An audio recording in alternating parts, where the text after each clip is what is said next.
Bong. And no, that's not a joke title, that's the name of the movie. It is a weird movie, and to say the least, it's confusing as hell, it's weird as hell, but it is a really funny movie, and I was gonna make this video for 420, because, that was the other week, but, I kind of forgot about that.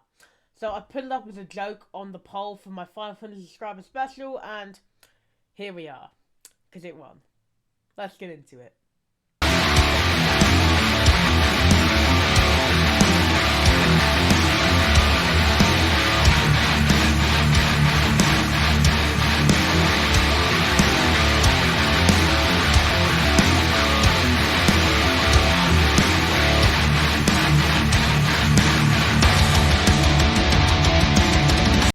So evil Bong beckons viewers into a world of stoner shenanigans and supernatural mayhem. It was directed by Charles Band, and this tongue-in-cheek horror comedy delivers a potential blend of cheesy special effects, over-the-top performances, and very bizarre humour.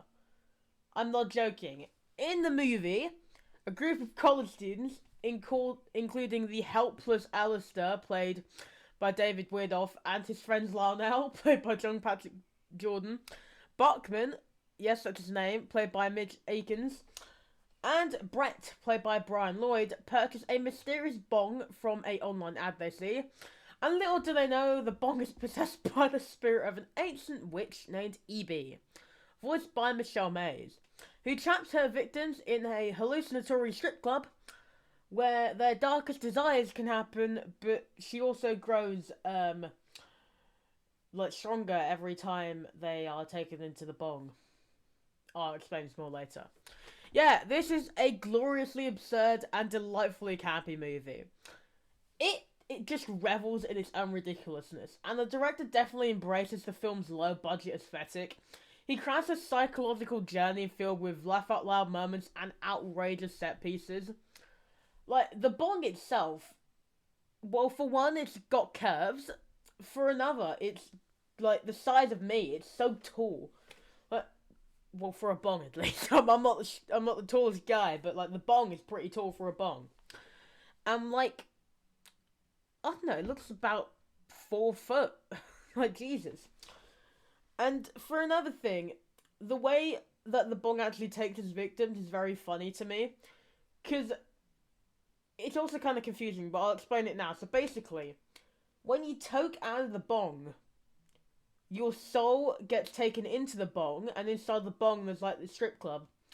And then once you're doing it with the people in there, you die, but then you're also just trapped in there, doing whatever the hell you do there. If you know what I mean. Yeah, it's quite weird, but honestly, the film really makes up for the weirdness with just how funny it is.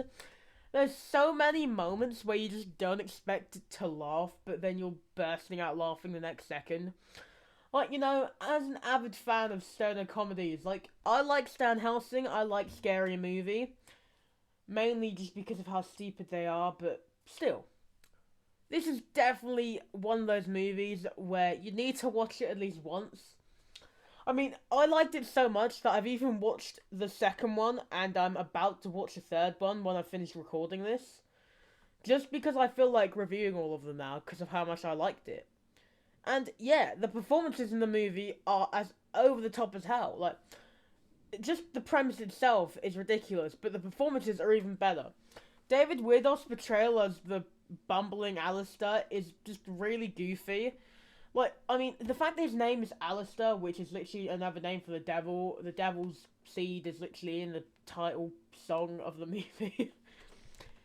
Yeah, it all kind of just comes full circle, like, even with the little things in it. And John Patrick Jordan brings a great bit of energy to Larnell. And, of course, Michelle Mays steals the show as the voice of the bong. Because it's just really funny hearing her just go all out with some of the things that happens. I mean, the ending of this movie is literally them taking vitamins to get out of the bong because it, like, stops the effects of the marijuana. That's how crazy this movie is, and I absolutely love it. Like, the whole movie feels like this weird fever dream, but it's actually good. Like, it may not be high art, but it definitely succeeds in delivering exactly what it promises. Mindless fun, plenty of laughs, and a killer bong. And the film's humour and just shameless embrace of its own silliness make it a perfect choice for a late night viewing with friends, which sadly isn't what I chose. I chose the solo session, where I still laughed a lot, but honestly, I'm gonna have to watch this with some friends because this is a movie where you need to watch it with a bunch of your friends, or else you're just not gonna properly understand it. But like, if you watch it with all your buddies, trust me, it will be amazing. Like, this is a movie where you gather a bunch of guys together, you sit down, and you just get it. Like, it's a great time. I mean, not just that, but the whole point of the movie is just like, it's kind of got a good message. It's accepting people's differences. Like, sure, what's his name? I don't remember his um Alistair is a bit of a nerd, but then again so am I. And he moved into an apartment with a bunch of stoners and a douchebag. But in the end they all become buddies. It's great. Like, throughout the movie of them literally just getting high together, they become friends, which is pretty cool. Ultimately though, this movie is hilariously cheesy and great horror comedy that just offers a great escape from reality, literally. Like, I can't even imagine what it would be like watching this movie high, because it already is a fever dream. Imagine having someone who's high watching this movie. They probably would just feel like they're in the movie. And yeah, it's got a outlandish premise and over-the-top performances and just a great sense of humour, and the film is definitely sure to leave you in stitches whether you're a stoner who's watching the movie or you're just watching it because it won a poll and you put it up there as a joke and you kind of wanted the other option to win. Nah, never. And yeah, this movie's guaranteed to provide hours, 1 hour and a half, of mind-bending entertainment. But, I mean, overall, it was a great time. Like, the ending of this movie, besides from the vitamin part, literally shows this old man named Jimbo appearing and chainsawing the bong over and over and just failing miserably. It is great. The whole movie's great fun, and it literally ends with him and all the girls in the fake strip club just playing with his Hot Wheels cars. I'm not joking. Like, when he said play with I was like, oh, Jesus Christ. And then he said Hot Wheels cars, I'm like, what? And they just pulls out a bunch of Hot Wheels cars and they all start playing with them. I'm not joking, this happens in the movie. It's great. The whole film is so stupid and I absolutely love it. I was speaking with my mate Colin from the Horrific podcast about it after I'd watched it. And even he agrees that it is a great piece of, like, horror comedy. This is just the most stoner movie ever. Besides maybe Stan Helsing, because they're literally just all high in that movie as well. I feel like every 2000s comedy movie I watch, they're all just high in it. It's just really funny to watch. Like, every scary movie, you got Shorty in them for the first two, and he's great.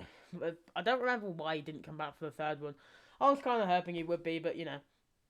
We got, fake Eminem in that instead. But yeah, that's going to be it for this video. Thank you all for helping me reach 500 subscribers. Thank you very much for that. It's great. And overall, thank you for watching this video. Have you guys seen Evil Bong? Because, like, I didn't really want to watch it. I put it up as a joke, and I ended up really enjoying it. I think you guys would enjoy it. If you guys watch me, you probably have a similar sense of humour, unless you're my friends, but then you probably would have a similar sense of humour to me anyway. So, yeah. Check it out. If you have seen it, let me know what it's like in the comments below. Until next time, though, bye-bye.